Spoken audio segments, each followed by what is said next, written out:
Le cours du jour avec la clinique de Genolier.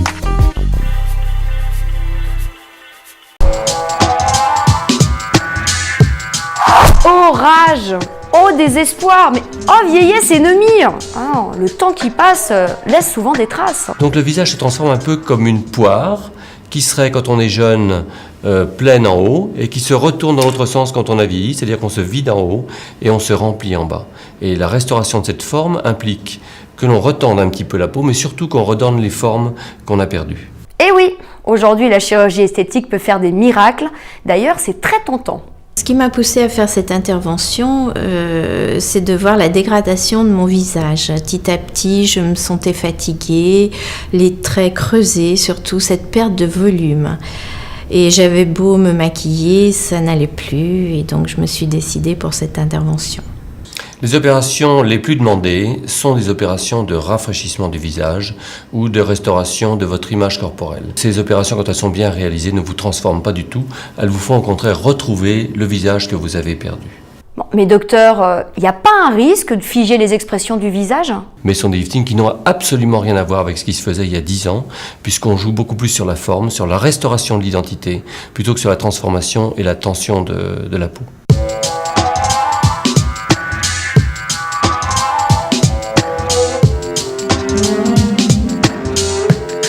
Il faut prendre en considération toute une région et seuls les spécialistes, les chirurgiens plasticiens sont habilités à traiter une région entière.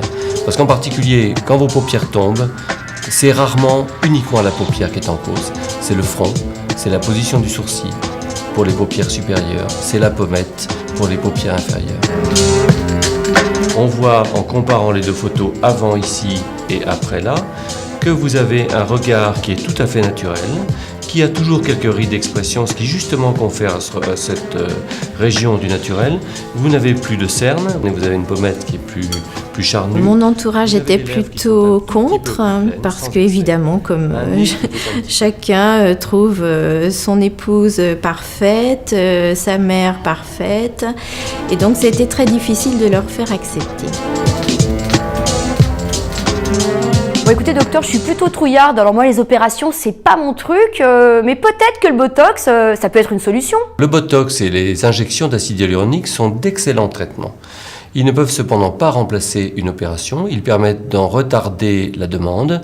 Le lifting fait le gros œuvre, remet en forme le visage et ces traitements adjuvants peuvent être utilisés autant que l'on veut après une opération. Mon entourage est ravi, mon mari est très satisfait, me retrouve comme j'étais à peu près il y a 10-15 ans.